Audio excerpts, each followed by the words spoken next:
દોસ્તો, બુઝુર્ગો, ખાસ કરીને મારા નવજવાન ભાઈઓ, આજે SIRની પ્રક્રિયા, જે મતદાર સુધારણા યાદી, આ પ્રક્રિયા ગુજરાત ચૂંટણી આયોગ પંચ દ્વારા કરવામાં આવી. એ પ્રક્રિયાના ભાગરૂપે સૌપ્રથમ BLO દ્વારા આપણને ફોર્મની વહેંચણી કરવામાં આવી. એ ફોર્મ આપણે બધાએ ભર્યા, એની સાથે પુરાવા પણ રજૂ કર્યા, આપણા નામ પણ મતદાર યાદીમાં આવી ગયા. પણ આ પ્રક્રિયાની અંદર એક ફોર્મ નંબર 7 કે જે વાંધા દર્શાવતું ફોર્મ છે. હવે આ ફોર્મ નંબર 7 ખાસ કરીને આપણે 40 સાણંદ વિધાનસભા મત વિસ્તારના જે ગામો અને એ ગામોની અંદર જ્યાં મુસ્લિમ સમુદાય છે,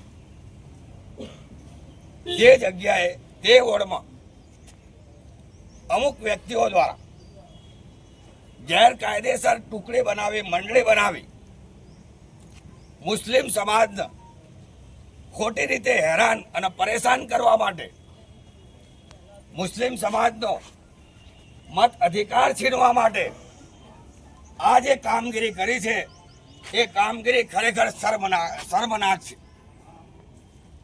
દેશ માટે આ શરમની વાત છે. ખરેખર આ કામ ફક્ત મુસ્લિમ સમાજનું નહીં, પણ દેશની જેટલી પણ સોશિયલ એક્ટિવિટીઝ છે, જે પણ સામાજિક કાર્યકરો છે, એ દરેકનું કામ છે. કારણ કે દરેક ભારતીય નાગરિક ભાઈ છે, દરેક ભારતના વાસીઓ ભાઈ બહેન છે. તો આવા ટાઈમે કોઈ પણ જાતના ધર્મ કે જાત પાત જોયા વિના દરેક નાગરિકે આગળ આવવું જોઈએ. ખરેખર આપણે મુસલમાન છીએ, અહીંયા આપણો મત અધિકાર છે. અરે મુસલમાન તો એ છે કે મરવા પછી પણ એની ખાત દેશની માટી બને છે. હવે આવા જે નાલાયકો રહ્યા, જે અસામાજિક તત્વો રહ્યા, જે ફક્ત દેશની અંદર દંગા ફસાદ કરવાના ઈરાદાથી જે આ કાર્યો કરી રહ્યા છે, એઓને સબક શીખવવા માટે આજે મુસ્લિમ સમાજ એક થયો છે.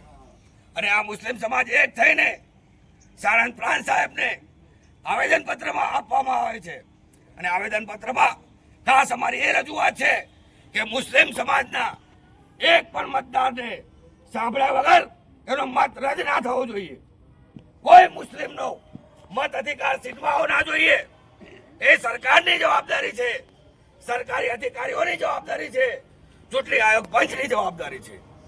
આજે અમારો એક જ પુકાર છે, અમારી એક જ લલકાર છે કે અમે આ દેશના છીએ અને આ દેશનો મત અધિકાર એ અમારો અધિકાર છે.